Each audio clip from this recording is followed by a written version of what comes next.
that you please submit your questions using the Q&A feature and not the chat. This allows other folks to vote your questions they'd like to have answered.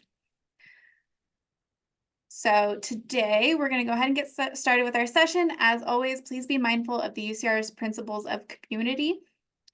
Today we have Alex Rollins. Alex is a leadership consultant with 10 years of experience in managing organizational changes for Fortune 500 companies. She has worked with Toyota, Mattel, Hyundai, the Automotive Club of Southern California, aka AAA, and most recently, UCR. Alex helps organizations maximize their performance and to achieve their vision by developing and implementing leadership strategies that improve productivity and efficiency. Through her vast experience in organizational change management, leadership development, and training, Alex has built and developed lasting relationships with a wide array of organizational leaders, including directors, managers, and executives. Alex holds a bachelor's degree in psychology from the University of California, Riverside, and a master's degree in industrial organizational psychology from Alliant International University. Alex volunteers as a member of the UCR Alumni Scholarship Association as a regional collegiate specialist with Delta Gamma, overseeing chapters at various colleges throughout Southern California, including the chapter here at UCR. Currently, she is serving UCR as the Director of Employee and Organizational Development, as well as the Co-Director of Professional Development for LEAD. Please join me in welcoming Alex. Thank you so much, Brittany, and welcome everybody. I always like to begin the session and just tell me where you're coming from. Where are you listening from today? Are you on campus? Are you from a different UC campus? Put those on the chat and I'll give others an opportunity to join. And I'll go ahead and get us started about what we're going to be talking about today, because we are going to be talking about feedback, but we're going to be talking about a different approach to feedback. When I think about this course, I truly can't think about the people in my life, the coaches in my life that really gave me the feedback and really made a difference in my life.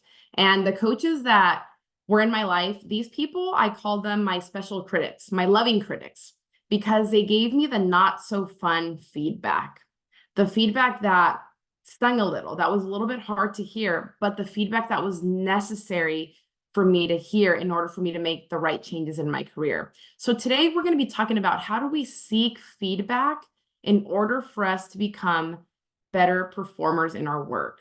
And the one thing, if there's one thing that I really want you to get out of the course today, is I really want you to recognize that how we ask for feedback can shape the feedback itself and how others choose to give it.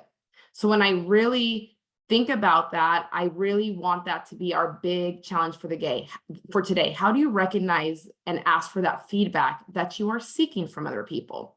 So before we get started, I want us to do a quick poll. I'll go ahead and launch it here in a quick second.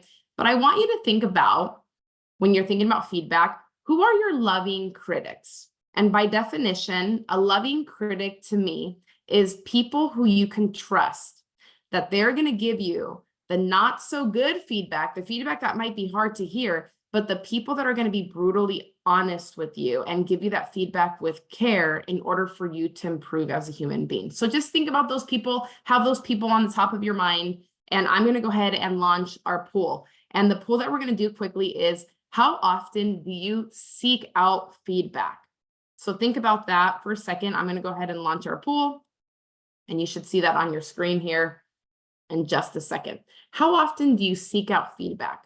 Often, sometimes, never, and you can be 100% honest in this session. I encourage that.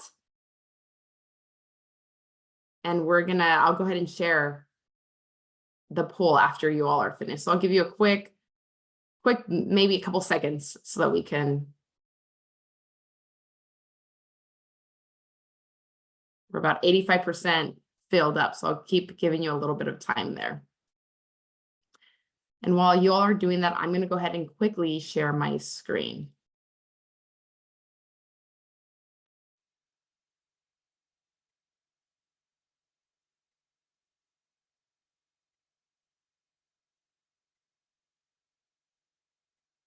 All right, so we're about 87% people that participated. I'm going to go ahead and end the poll and share it. But pretty much we have people saying that some of them are often, a lot of us are sometimes, and thank you so much for the people that were honest. Some people did say never. So let me go ahead and share the results so that you all can see those. So sometimes this is good. But what I want to talk about today is I really want us to get comfortable with the uncomfortable. And I really want us to seek out that feedback. And the challenge that we have for today is how can we seek out that feedback and also act on it? Take this, for example, the most influential people often seek out feedback, and they do so in a way that invites honest conversation. When asking for feedback, I typically tell people, don't be nice, be helpful. And so that is the one thing that I really want that to be part of our takeaway today. You know, some of the challenges that I really want you all to think about is consider how you typically respond to receiving feedback. We're going to talk about that a little bit later in the session, and determine an area where you feel you need specific feedback, because we're also going to go over how do you receive that feedback that's given to you that you're seeking. And a big portion, if you join the 9 o'clock session today with Tara Moore, decide who you can ask that feedback from. That's what we call those the loving critic, right? I don't necessarily need you to be asking feedback from everybody or strangers out there. I really want you to choose who are you going to ask and who is going to be that loving critic for you, but feedback that you're going to get that's brutally honest. So to get us started into the feedback session for today, I have a quick video for you. It's about 3 minutes long. So right now, if you need to grab your cup of coffee, whatever it is, you need to stand up, take a stretch break, do it while you're watching the video. I'm going to go ahead and share my screen. Watch this video. And as you're watching this video, really ask yourself, when was the last time you sought out that feedback? So I'm going to go ahead and put it here. Let me give myself a second here, share my screen, and we'll get going.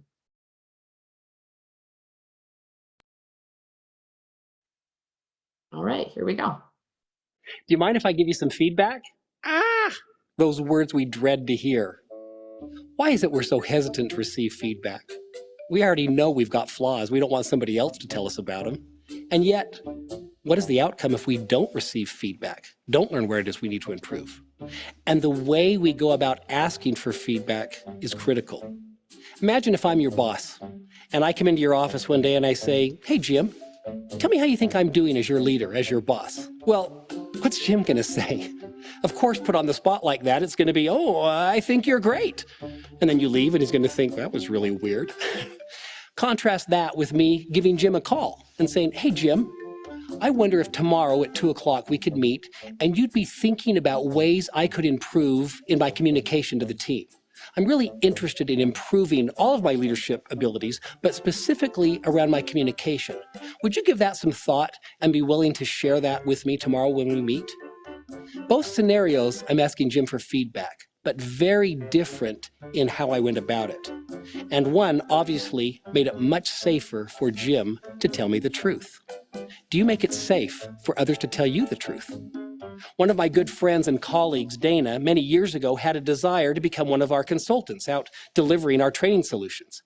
While Dana didn't have experience at this, she had some natural abilities. So she pulled together several of our top consultants and did an audition for them. She said it was pretty shaky. She went to them afterwards and said, okay, I know that was bad. Could you give me some feedback and some specific behaviors and changes that I can make to improve? And so they did just that. She went out, worked on it, pulled them together months later, and went through this process over and over again until today, Dana is one of our most sought after consultants. This is the benefit of soliciting feedback and making it safe for others to tell you the truth. Ask yourself, when was the last time you received feedback? More importantly, when was the last time you asked for feedback? And in a way that made it safe for others to give it to you.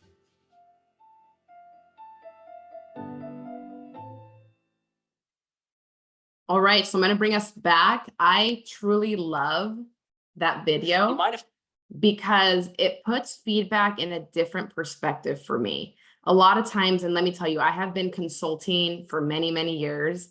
And a lot of times I hear people say, well, my leader doesn't give me feedback. So-and-so doesn't give me feedback, or whatever it is, whoever you're reporting to.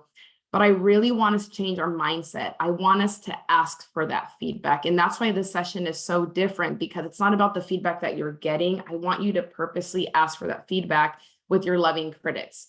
Let's go ahead and do a quick debrief on that video because I just think that video is so powerful. What did you think? And go ahead and come off the chat or you can put it on the Zoom chat or you can come off mute or put it in the Zoom chat.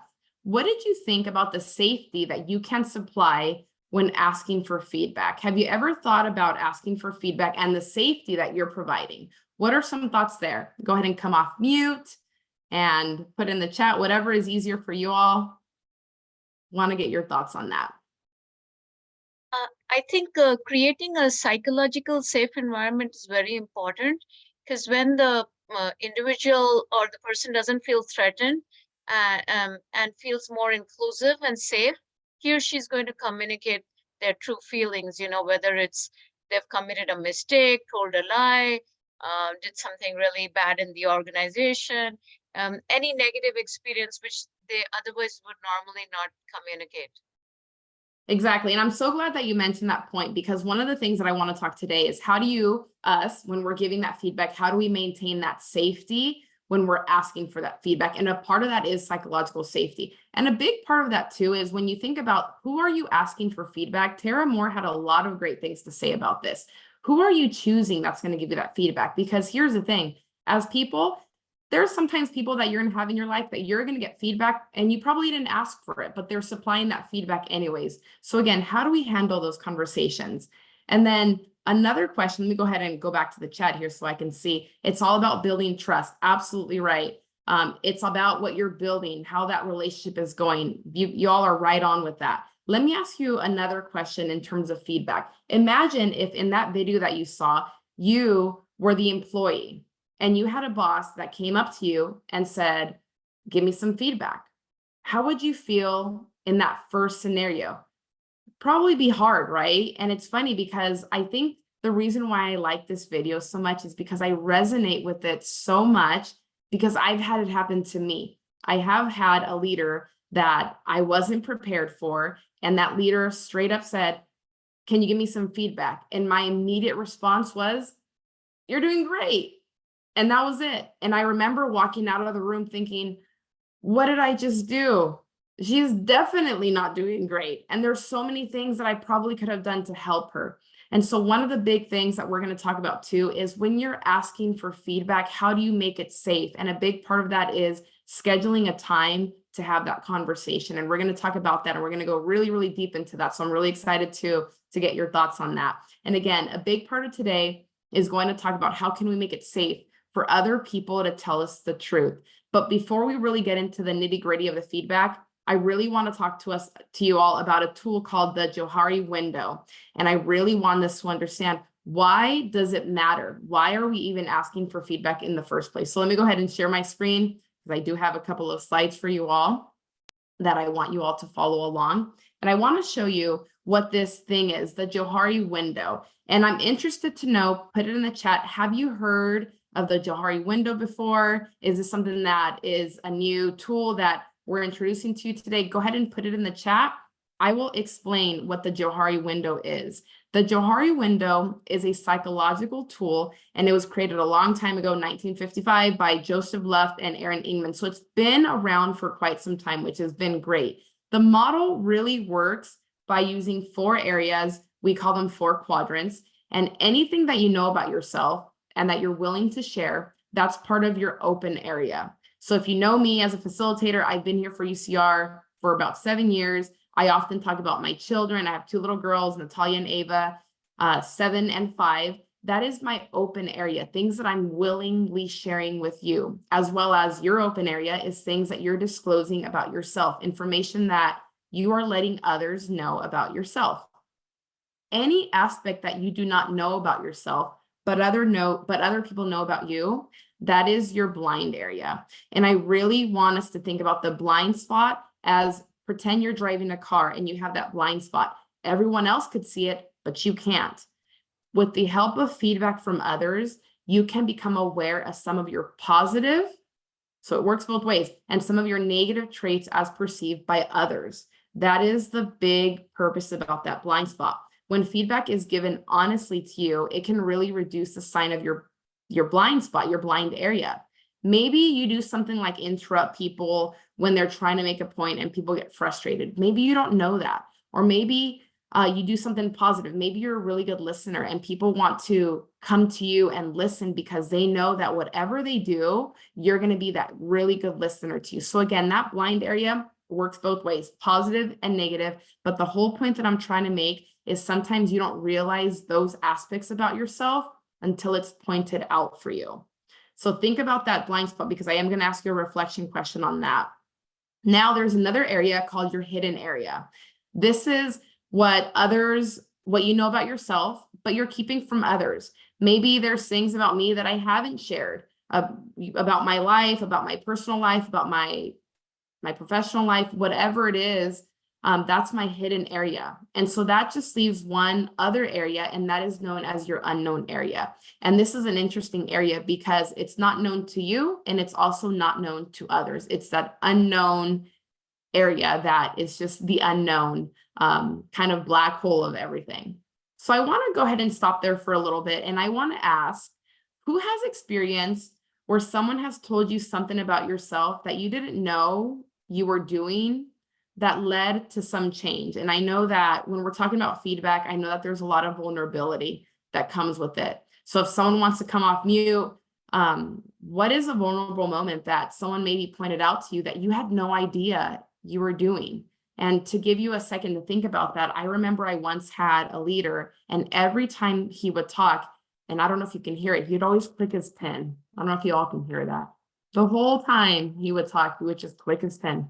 He didn't know he was doing that. He didn't know that he was annoying the whole entire room when he was making a presentation until someone pointed out that blind area for him. And let me tell you, once he stopped doing that and took that distraction out, he was just this amazing speaker. So again, very interesting, amazing blind spot that was pointed out, something that really led to some great change. So I'm going to go ahead and give some opportunity. Go ahead and put in the chat. Have you ever had a situation, something that you remember, where you asked for feedback and you didn't really realize that maybe that was part of your blind spot?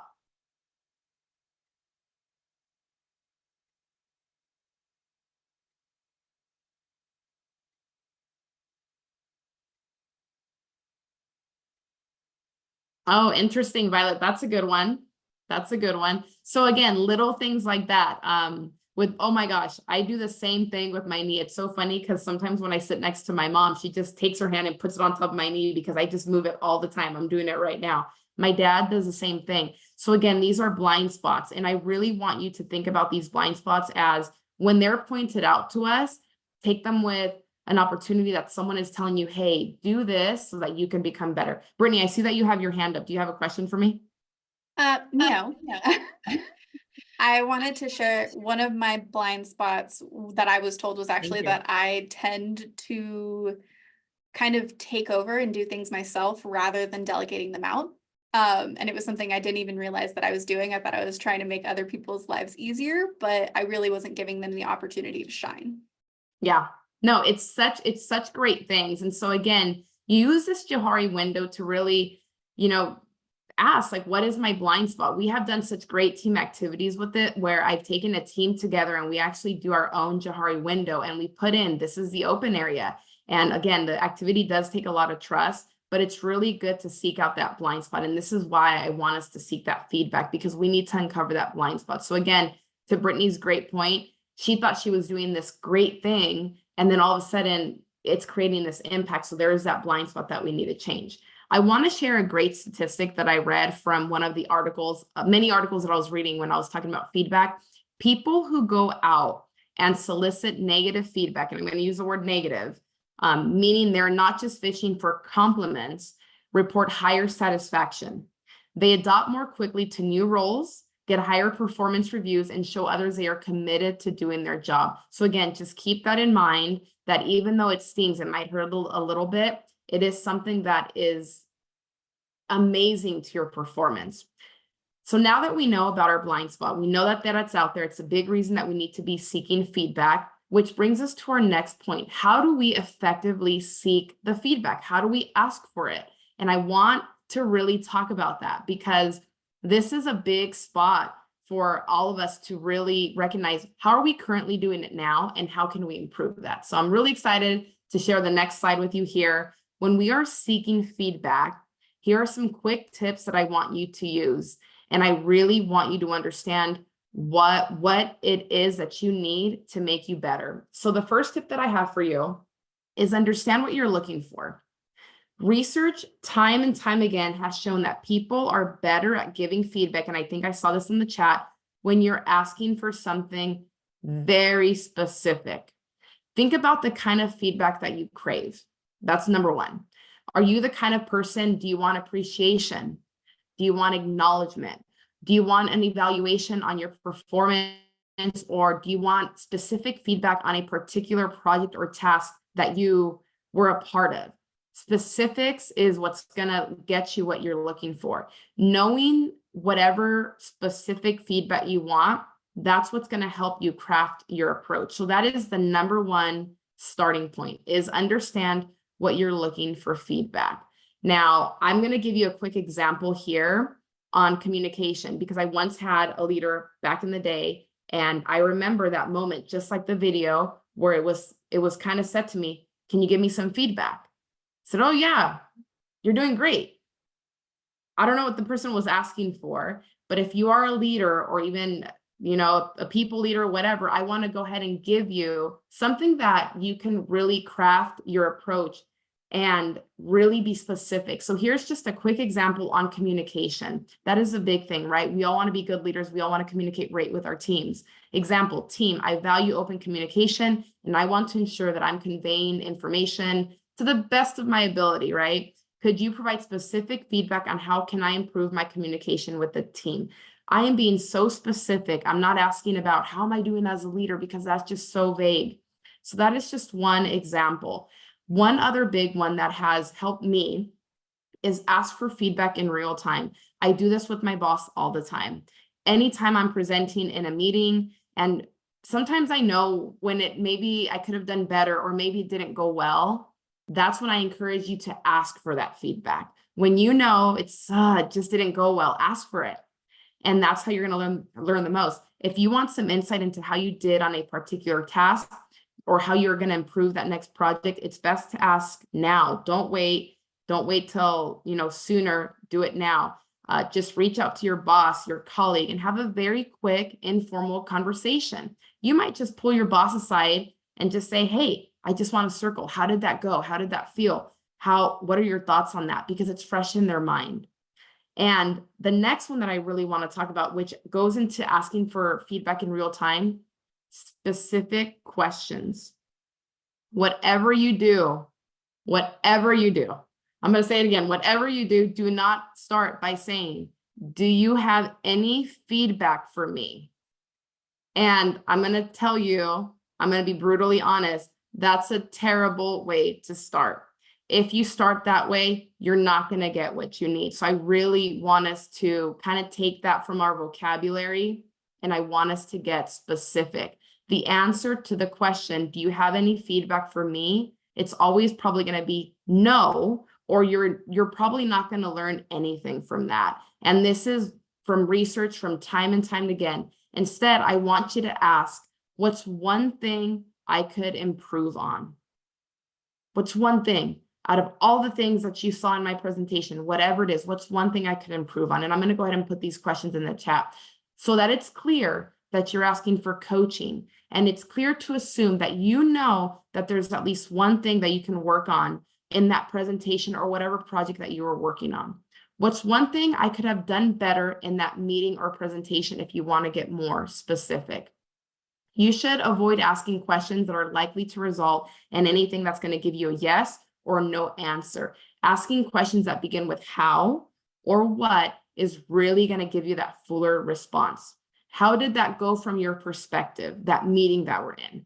What do you think I could have done differently to maybe not talk so much in that meeting? Whatever it is, and I'm going to go ahead and put these in the chat, or not in the chat, in the little column here, so that you can write those down. Get very specific into what you're looking for. Now, I know that there's been a time where you have been in a performance review or even with a colleague, and they're giving you some feedback, and you don't really know what that means, right? I think I saw it in Tara Moore's session where people were saying that someone said, take more initiative. That's a good one. What does that mean? If I were to tell you take more initiative, I'm not really doing much for you. Now, I know that I want you to take more initiative. I know that I want my team members to take more initiative. That is the way that I like to run my team, is I want to see that initiative. But what does that mean? If that's what I'm looking for, I need to be specific as a leader into what that means, and I need to spell it out. So I want you to ask those questions, but I really want you to press for examples to get the most out of the feedback. Once you've asked, once you've seeked it, you may have to probe for those specifics. Sometimes the person will say, I just think you need to be more assertive, or more of a team player. That's one that I hear a lot. How many times have we heard that? I just think you need to be more of a team player. That's vague, and that's very unhelpful. And one of the things that we use when we see feedback like that is we call it a label. Now, what your job is you need to unpack that label and ask those questions. Can you explain what you mean by that? How could I have been more assertive just now? How could I be more of a team player? What specific things do I need to be more of to be a team player on this team? I think in the chat for Tara Moore, one of the people said that someone was too direct. What does that mean?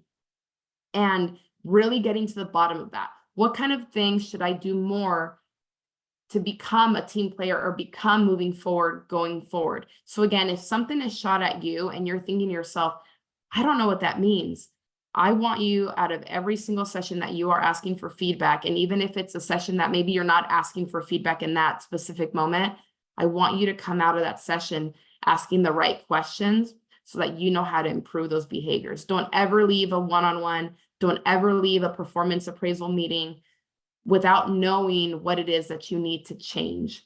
And so again, these are some quick tips on seeking that feedback. Obviously, once we seek that feedback, we need to know how to receive it. So I'm going to go ahead and stop right there. I see some things in the chat to make sure I get all your question. One thing I struggle with is positive feedback. Yes, what do you mean, Angelique? When someone's giving you positive feedback or when you're giving it to them? I think it's more when people give me positive feedback. I think I do well with negative feedback and things that I need to improve on. Interesting. But for some reason, when somebody praises me or says you're doing really well, I almost feel like it's almost like an insult. Like, no, tell me what I can do to be better. I don't want you to tell me I'm great. Tell me what I need to do to go to the next level, kind of feel. And then I start blushing and get really shy. Yeah, no, totally. No, it's funny because my dad was like that. My dad is amazing, super smart guy. And every time they would say, oh, you're doing great. He'd be like, oh, okay. He wanted to improve. Like, how do I get to the next level? And, again, when someone's giving you that praise, you can always go back to them and say, hey, thank you so much for that feedback. Do you have anything, like one thing that I could have done to make it better, and kind of put them on the spot? And here's the thing. It doesn't have to be right then and there, because I know for me, if someone's asking me for feedback, I take the time to reflect on it and really think about that.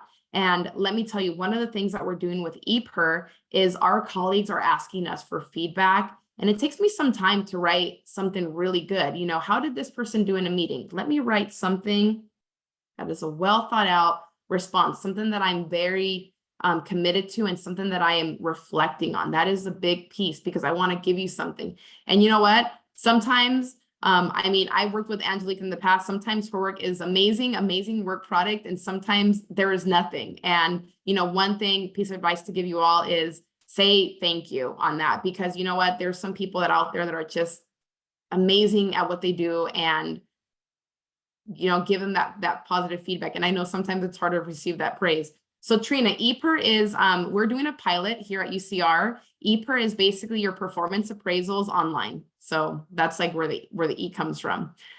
So we do that. I do have a question that's a direct message about getting feedback.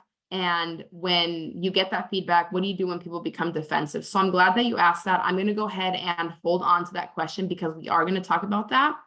And we're going to talk about what that looks like and what you can do when that defensive, that human nature is coming about. So let's go ahead and talk about our next step, which is once we know how to seek it, which is the number one thing that I wanted you all to get out of the session, because this session, I didn't want it to be about the feedback that I'm receiving day in, day out. I wanted it to be about how do you go out there, seek it for yourself, and how do you make it safe for people to tell you the truth? How do you find those loving critics for you? And just so that we're clear, a loving critic doesn't have to be someone that you're super, super close to.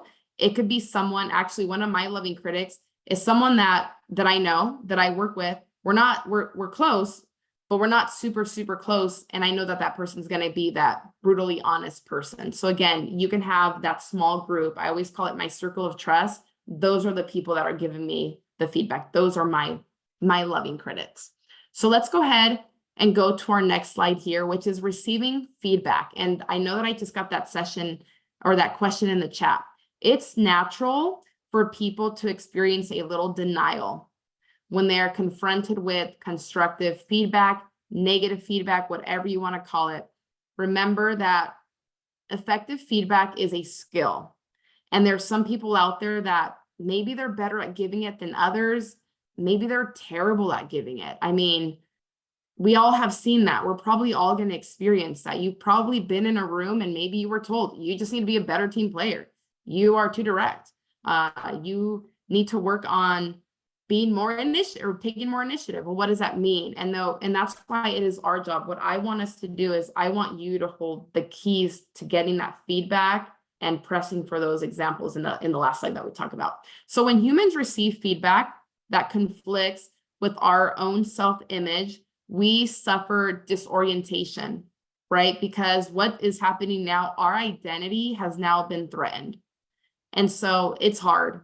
It is hard. And I know that I've been there. I've gotten that feedback where, oh, you just feel it in your stomach, right? You end the conversation and you just have that in your stomach. The best piece of advice that I want us to really understand is don't rush to react.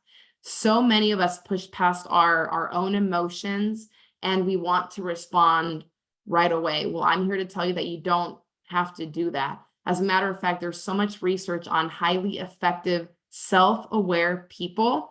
They give themselves days or even weeks to bounce back from that feedback that they're receiving. And then, and only then, they decide what to do next. So again, you hold it in, and then you have the ability to decide, what am I going to do with this? I want us to really look at feedback in a different way. I want us to change the way that we see feedback. And instead of seeing it as this negative thing, how can we turn it into helpful and productive data? Now, another technique that I don't have listed here that I want to talk about is self-affirmation. This is really big when you're getting all kinds of feedback from people, from maybe it's a performance appraisal, whatever it is. Remind yourself of your identity besides the one that's being threatened. And so think about it. For example, let's say if you're a leader and your team, you got feedback from your team and they said that you're a micromanager, just using this as an example. You might remember that you're a supportive friend, that you're a loyal friend, that you're a loving parent, that you are devoted to your community. There are so many other identities that you hold as a human being. It's not just that one identity. And the reason that I talk about self-affirmation is because after you know that this is not my only identity in the world, then you can see feedback in the bigger picture. You can put that feedback into perspective, and then you can respond to it. So again, really, I want to really press on that self-affirmation. You are more than the feedback that is given to you. And there's a quote by a famous philosopher, and it says something, I'm trying to remember it, that the feedback that you get is just someone's opinion. It's not really based on fact. I mean, maybe they're giving you that fact, but again, don't let it shake you that much. What can you take and what can you improve on? That's how you make that feedback work for you. Now, the next thing that I want to talk about is get more data. We can act on feedback until we truly understand what it is, right? And I have been in that situation where I'm sitting in the room and someone's telling me something about myself and I'm thinking, I don't even know what they're telling me about myself. I don't even know how to change it. I don't even know how to go about it. When someone gives you some feedback that maybe you truly don't understand, there's a couple of things that you can do. And the one thing that I really advise people into doing is ask a few trusted friends if they see that same behavior. Remember, everything we hear is an opinion, not a fact. And so really go out there. Now, I really want you to be careful in the sense of you don't have to ask people that are just always going to give you that positive feedback, right? Like, I know that if I go to so-and-so, they're only going to tell me the positive things that I want to hear. No, people are really wanting to Angelique's point, they want that feedback. And we're going to go at the very end of this. I pulled up some great statistics on myths of feedback, and I really want us to talk about myths because there's so many myths that we think are real, but they're just myths that really can help us become better feedback givers. Now, the last one, I am big on psychological safety. I feel like I have read a lot of articles. I try to create psychological safety in my teams. I want people to feel safe. I want people to be able to tell the truth and be able to be their authentic self. Now, one of the things that I really want us to ask ourselves is if we're seeking that feedback, are we maintaining a safe environment? So you did all the work to make it safe for the people to tell you the truth. Now you have to remain in that environment, right? So how do you remain safe? And so these are some challenging, reflection questions for you all. When you're getting that feedback, how do you stop yourself from getting defensive? If you asked for it, what are some strategies? What are some tips that you do for yourself when you're getting that? I'll give you one of mine. When I ask for feedback, and this is usually helpful, whether it's in person or Zoom, I usually have a bottle of water or something with me. So when I'm talking, or even when I'm having a difficult conversation, the amount of time it takes me to open this and actually take a sip, that is enough time for me to pause. And if I have that moment of pause, I'm able to reflect more, and I'm able to, like Tara Moore said, I'm able to stop my brain from hijacking itself and going into that reacting mode. And so what are some things that you do to maintain that safe environment? Because I know for me, if I want feedback, it's because I want to get better. And just like that video that we just saw, that lady in the video, she knew that she did a terrible job. I know when I'm in a meeting, when I'm presenting something, there has been many times where I have Zoomed my boss, Alex, and I said, oh, I know that didn't go well. I got nervous. My nerves got the best of me. Can you help me refrain, do whatever in a better way so that next time I'm more prepared? And sometimes it's hard to hear, but you know what? It makes me a better presenter, better person. So think about that in terms of how do you make it safe? I know that often we hear the saying, feedback is a gift. And remember, feedback is an opportunity to understand how others perceive you and the work that you're doing. You don't have to agree with it, but knowing the other's perspective is more useful than not knowing. I want you to put yourself in the other people's shoes and just keep in mind that it can be hard for the person that's also giving you feedback to give you that feedback. So really keep that in mind. And a reflection for you all is, how can you frame the constructive feedback in a way that benefits you? So think about those times that you have been in a room and you heard something that maybe you didn't agree with in the moment. How can you go home, take some time? How can you reframe that constructive feedback in a way that benefits you? Think about that. That's just a reflection question for you. You can write that down. I know for me, when I hear feedback that maybe it's not in line, I confirm it with other colleagues and friends, and I focus on how can I enhance my skills for that. Yes, and Trina, I'm with you with that, not taking things personally. So let's talk about that. How do you not take it personally? I'll just come off mute because it's easier to say it out loud than it is to type. But I struggle with it all the time. Everything that I do is personal to me. My work is personal.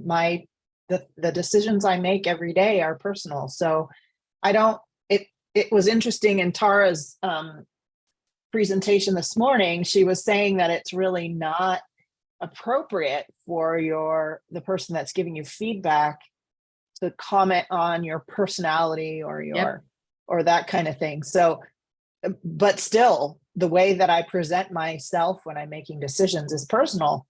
So it's really hard to separate person from the work or the thing that I'm doing at the time.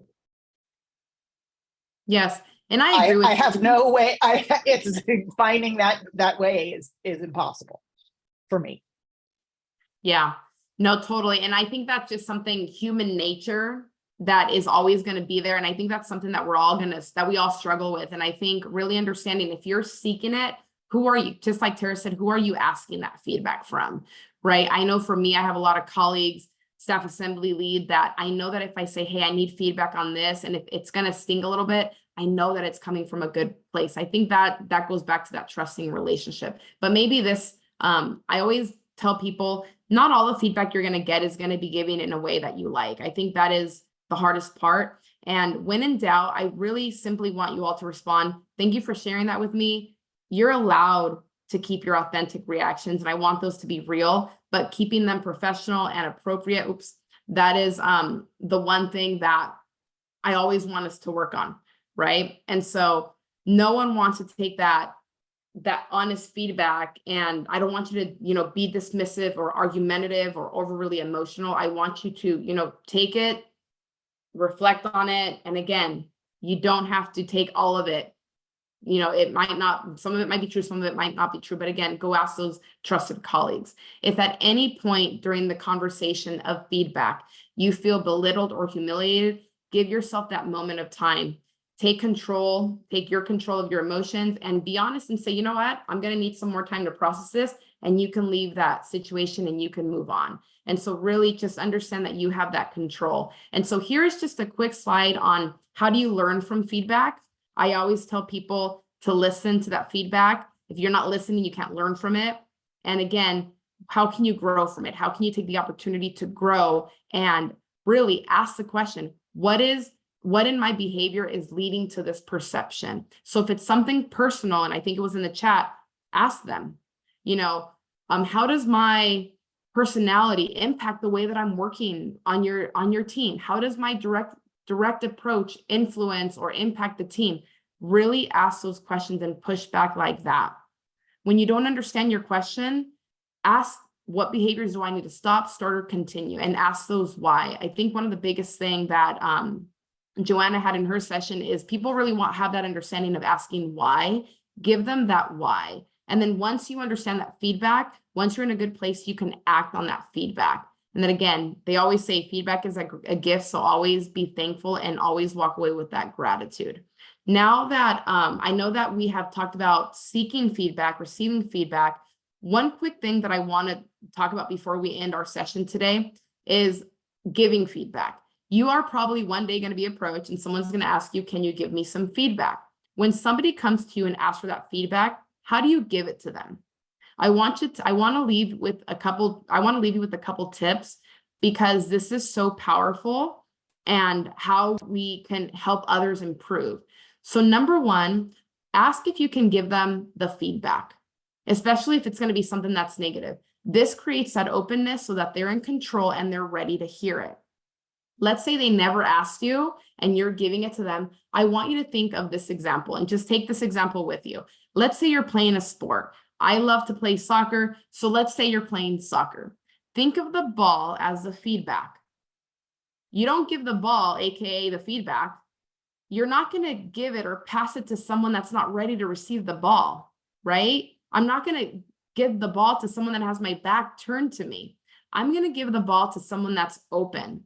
Think of feedback as the same way. If you're going to give someone some feedback, they have to be open to it. And if it's hard feedback that you're going to give them, constructive, negative, however we want to call it, you have to understand that they need to be open. Say, hey, are you ready to receive this feedback? And they can say yes or no. If they say no, then give it more time. And again, once you have that openness, once you have that trust, describe the specific behavior that you observe. I'm really big on that one. This is your observation. It's not something that you heard from someone else. Give specific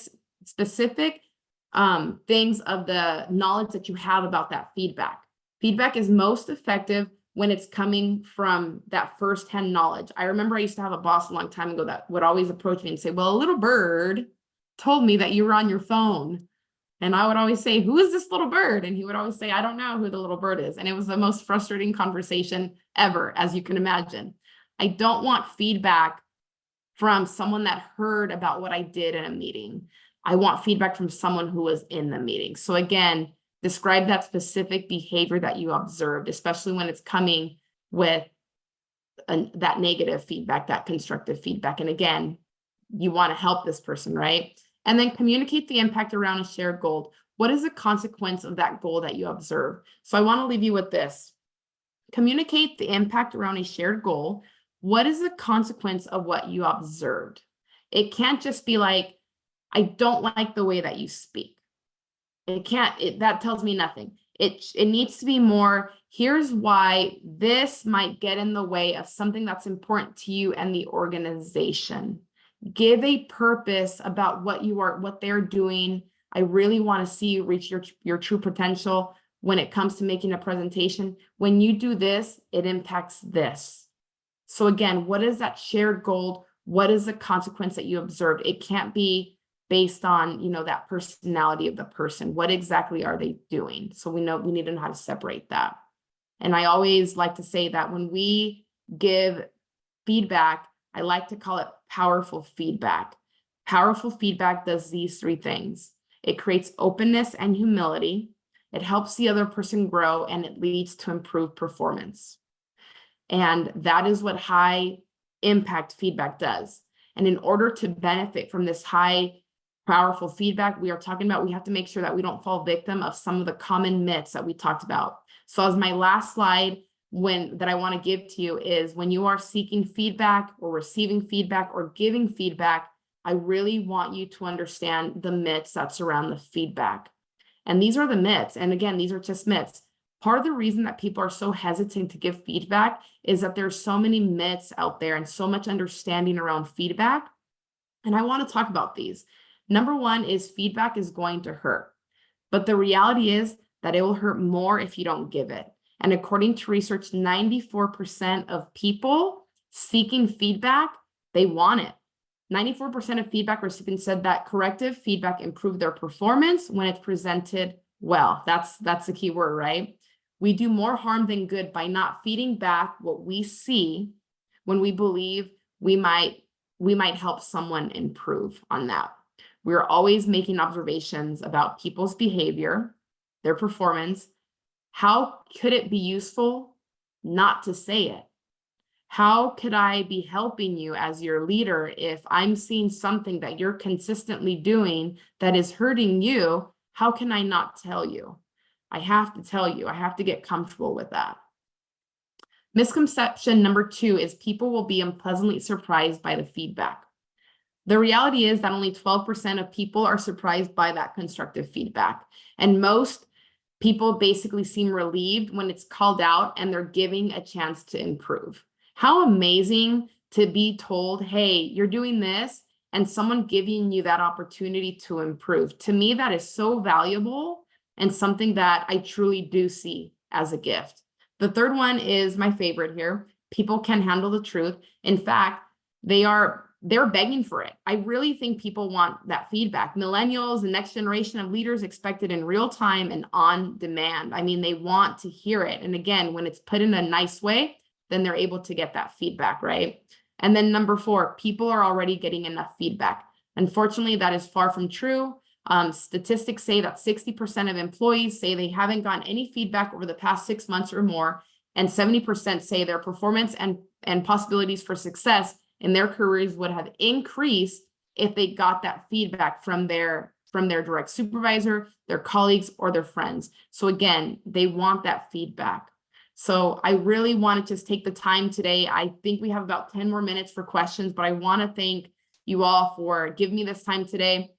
I want to encourage you to make it safe for other people to tell you the truth when it comes to feedback, because I truly believe that with effective feedback, we excel, and with ineffective feedback, I truly feel that we fail. And so I really want you to have that understanding. I do have some handouts for you in the Brittany, it's in the resource section, right? So do they have to click on that? Yes, at the bottom of your screen, there is a resources tab. If you click on that and click on documents, you'll be able to see the documents that Alex has supplied for us. There's some documents there. One of them is like an exercise on how to give feedback. And the other one is some questions that you can ask. When you're receiving that feedback, you want to have those specific questions. So that is another helping point that can help you. So again, thank you so much for your time. I'm going to go ahead and leave it over for some questions and then go ahead and send it back to Brittany. Thank you so much, Alex. I do want to be mindful of time, as I know some of you will be at our 12 o'clock session with Schools First. So while you're thinking about those questions and putting them in the Q&A tab at the bottom, I just want to thank you all for spending time with us, and I hope you enjoyed this session. As you know, our goal is to keep the UCR Staff Conference 100% free to attend, and we couldn't do that without the generous support of our sponsors, UCR Staff Assembly, LEAD, UCR Human Resources and Employee Organizational Development, and of course, Schools First. Just as a reminder, the conference will be uploaded to the UCR's learning management system in the coming weeks. We have 4 quick reminders. One is our first in-person closing session takes place tomorrow on Wednesday at 2 p.m. You do need to RSVP for that. If you haven't done so already, again, in that resources tabs under links, there is a link there to go ahead and RSVP for that closing ceremony. LEAD is also starting their nominations for their executive board. So if you're interested in joining LEAD and the executive board next year, there is a link there also to nominate somebody to be a part of that board. Next up is staff assembly elections will be the first week of April. So please apply and vote then. And lastly, Alex has been pushing this all across campus, but we want you to sign up for the EOD listserv to get all of the opportunities for professional development, including things like this conference. So again, in that resources tab with the links, there is an option to go ahead and sign up for that EOD listserv, just your name and email, and you'll be all signed up for that. So at this time, if anybody wants to come off mute and ask some questions, I don't see anything in the Q&A, but you're more than welcome. Yes, and I want to piggyback on that listserv. My team is doing such great things right now in terms of professional development. We have our new Franklin Covey offerings in our classes, but the only way that you're going to know about them is if you're on the listserv. So please sign up for the listserv. We will make sure that you get a copy of all those sessions, those workshops, and we just really want you to know everything that we're doing in terms of professional development. So thank you so much for that. And Yes. Again, any questions? Oh, go ahead. For those resources, I just want to make sure, please download them now. Being that I am actually hosting the conference on my account, I'm not entirely sure if they'll show up after, so just be sure to download them now. That way you have them. Yes. And so we do have a... Oh, go ahead. Go ahead. You go ahead, Alex. Oh, you go ahead. You go ahead.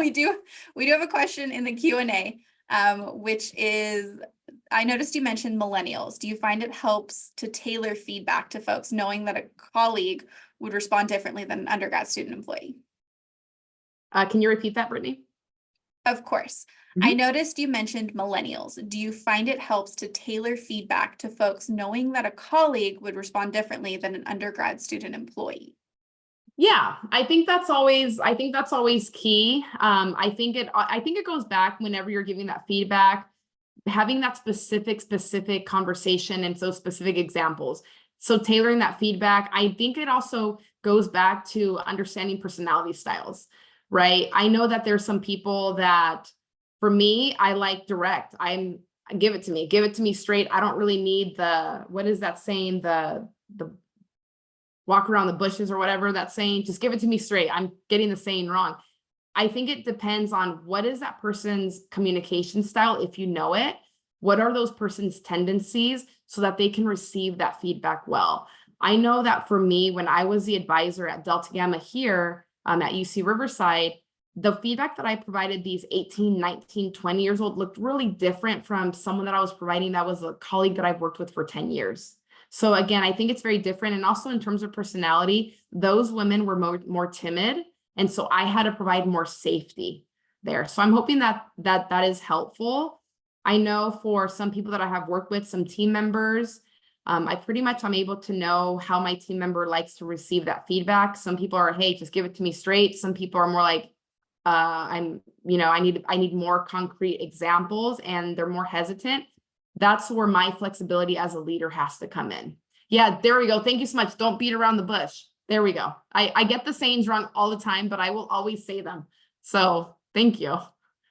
Well, don't walk around the bush. Just say it. I do want to be mindful of people's time, so I'm going to do one more question and then we'll go ahead and finish the session.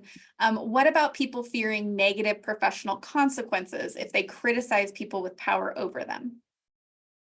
Ooh, okay. You know what? If someone is asking for feedback, let's say your leader is asking for feedback, that is a great question. That it goes back to that safety, right? That if I'm asking for my team, I'll give you an example with my team. If I ask for my team feedback, that means that I'm asking for the true, real feedback, and there shouldn't be any repercussions based on that. And so if you have that hesitation, I would simply ask the person saying, hey, I do want to give you that feedback, and state, I'm a little bit nervous about this. How is this feedback that I'm going to give you? How is it going to be taken?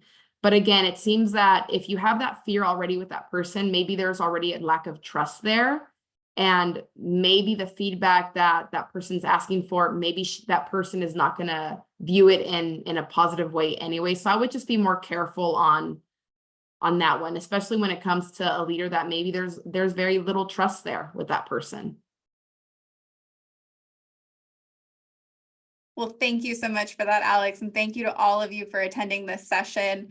As I said, our next session coming up at noon is for the Schools First Federal Credit Union. So be sure to tune in. And I hope you all are enjoying the conference as it continues on the end of today and through tomorrow. Thanks, everybody.